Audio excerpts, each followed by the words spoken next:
Hey folks, Tonestar back. Got another ace tanker for you in the T-44 as promised. Today we're on Abbey, and I did not go to the middle because we have a CIS list platoon and a Barask.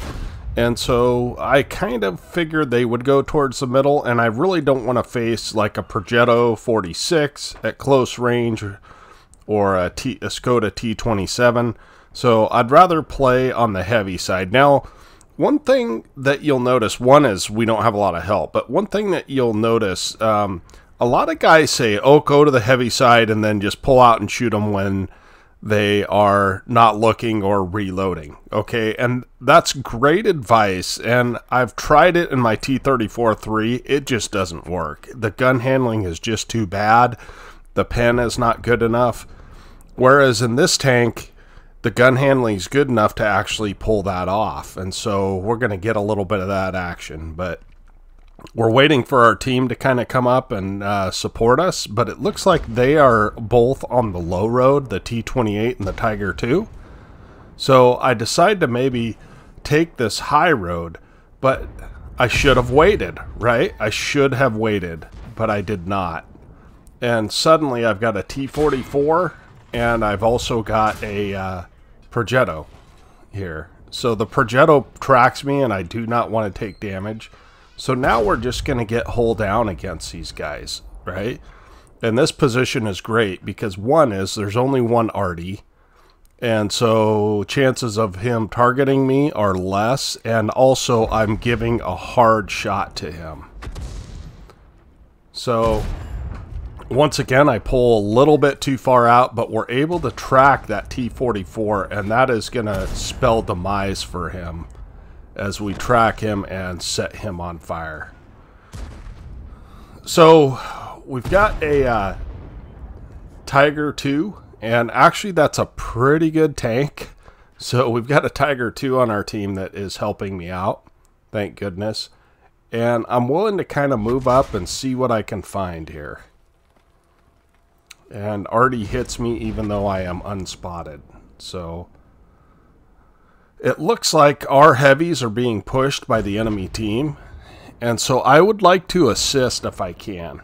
We've got the middle covered, and we've got guys pushing on the 8-9 line, but I'm not too concerned about those guys. And one thing you'll notice, the only thing that is not spotted on their team is the Su-130 PM. And I'm fairly certain he's not going to be here. So I can pull out and shoot these guys in the rear with impunity. Now, I probably should have stuck with the AT-15A, but I felt like the Renegade was more dangerous. And so we're getting just free shots in here, and we're going to continue to do that. The Samoa is dangerous, but he, I believe, is on a reload. And he does reload, but we're able to take him out. So that takes us up to 2,200 damage. And we know, okay, so one thing you'll notice, this light tank here is actually in a decent position, because if these guys push through, we have all these guys in the middle that are going to shoot them, right? So I'm not too concerned. I'm more concerned about somebody camping up here. But it turns out the Su-130 PM is spotted, and he is in a position that is not good.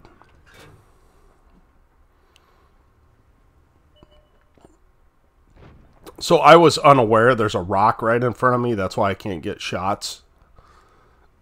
Unfortunate for me, not knowing the map that well. But you can see the rock in front of me now. So I'm considering my options here. And we definitely want to get a nice shot into the Su-130. And he is now down to 700 health. And it has evened up a little bit. But these guys are in a world of hurt. And the reason is, with this Barask here, they're stuck behind buildings, right? If they move, they are going to take 700 damage from the Barask. And I notice my Tiger II is taking a lot of damage. So I decide I'm going to come around and try and put some damage into these guys and light these guys.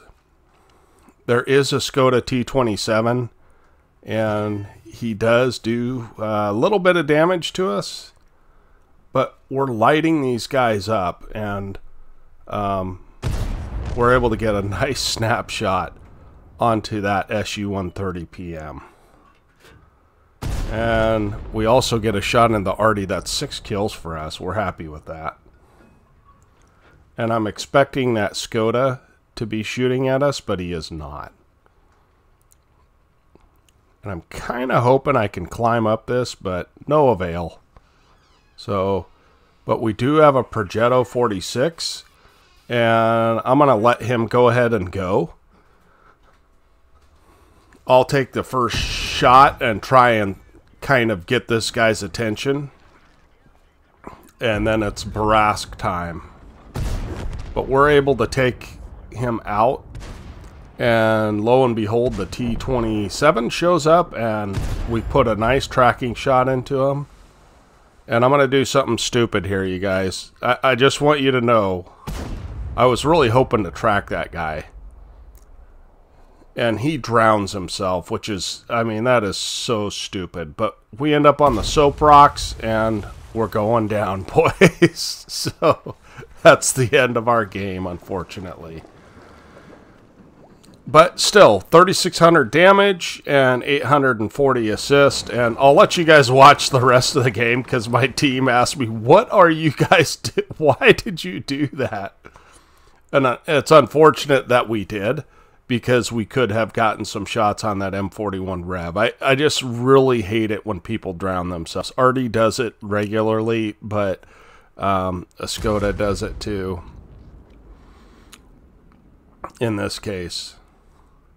Yeah, and I didn't realize I had 7 kills. If I would have killed that that Rev, I would have gotten 8 kills out of that game, which would have been, what, a Radley Walters. So anyways, let's go look at the after action on this. You guys can tell me how dumb I was in the comments. Okay, Ace Tanker and a Top Gun. Unfortunately, no Radleys for us. That's what you get when you drown. We were top of the team, 1,477 XP, and we ended up 21 shots, 17 hits, 16 pins, and a little bit of assist. I was kind of surprised that was an Ace Tanker, but it was. Unfortunately, we had a full repair of our vehicle, so we only made 40,000 credits. And our experience was 7305. We had a personal reserve going. So appreciate you guys watching. Hope to catch you guys on the next one. Toadster out.